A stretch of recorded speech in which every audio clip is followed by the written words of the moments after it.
Hey folks, today I'm going to teach you how to make the American style margarita pizza from scratch, no fancy equipment. Let's go.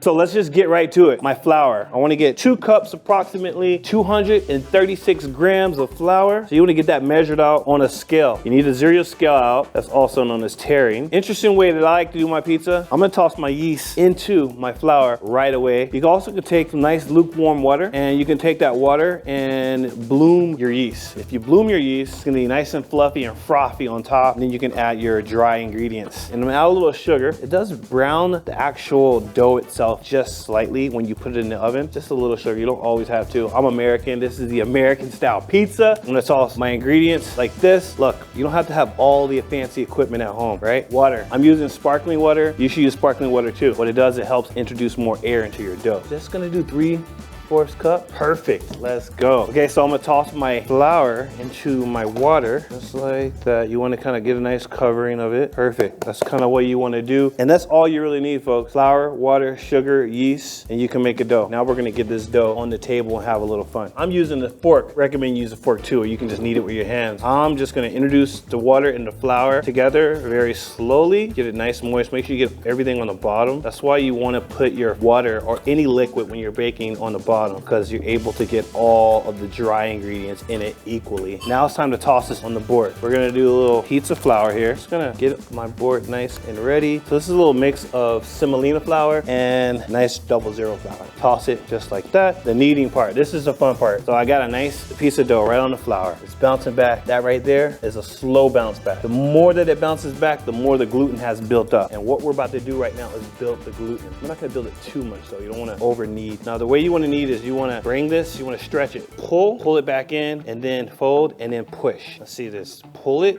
fold, push. Okay, now I'm gonna keep doing that a bit faster, a little bit more rapid pace here. You could do it left-handed, right-handed, whatever is best for you. Kind of keep checking your hands, making sure it's not sticky too much. And then you can double it up like this. You just wanna keep folding and pushing, folding and pushing. This is just working all that gluten in there because you want that to be a nice bite on your pizza. Dough's very important with pizza. To me, probably my favorite part of a pizza. You get a nice flaky crust dough that's nice and doughy and delicious, and then you add beautiful ingredients. I think I'm just about there. So the ball itself. Okay, so now we're gonna take this and let it rest for about 45 minutes. And when we come back, we're gonna make some pizza. It's just like that. The dough looks good. It's ready to go. Put a little semolina down before you toss your dough. And you can see it is slightly bigger than it was when I put it down. All right, I'm gonna slice this right down the middle with my Valhalla 7-inch cleaver because I want a clean cut right there. Now I got 2 pizzas with just 2 cups of flour. Put that to the side. Gonna work this pizza dough.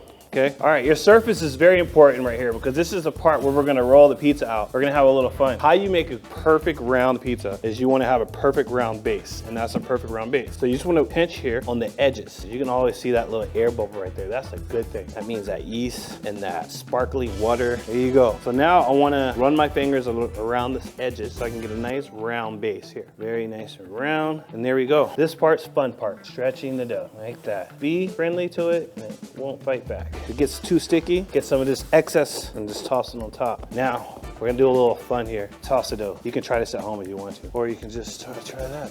Oh man, the ceiling's not high enough. But here we go. This dough right here for me is a perfect 10-inch dough. Got our palette here. We're gonna just toss this on right away. What you wanna do is put your semolina on the base. That right there is gonna help it slide right in. See there?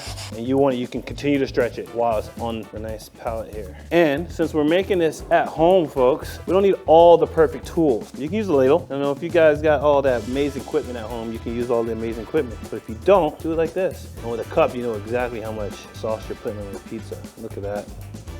I have my oven preheated at 450 degrees for this pizza. You want a high temperature oven here so you can get your pizza to rise fast. Shouldn't take too long. Cheese. Now you can use all kinds of cheese. This is a low moisture mozzarella. You don't want to produce tons of liquid on your pizza because what happens, you'll get pools of water on your pizza, and if that happens, your dough will get soggy on the bottom. So we don't want that. Remember, you want it dry. Okay, look at this pizza, guys. Cheesy and beautiful. You know, Steven's behind the camera right now looking at the pizza and he's hungry. He just ate a nice poke bowl, but he's gonna have some pizza. You want this to slide. You want this to slide because what happens if you put this on the stone and this catches in front, it'll roll over and then you'll have pizza on the bottom. upside down pizza. Come on over here. We're gonna toss this in the oven. I'll show you how it looks. So how you wanna do this is you wanna get the pizza to the back. And so you want to spill it there and you wanna pull it. See all this flour right there is really gonna help. So here we go. And now it's on and just slightly pull it. All right, so we're gonna let that cook for about 8 minutes and we're gonna eat some pizza. Look at that, looks great. Come on in, check it out. This is the easy part, getting it out of the oven. It's just a quick scoop. Look at that pizza right there. Nice and fluffy and doughy. Oh man, this is a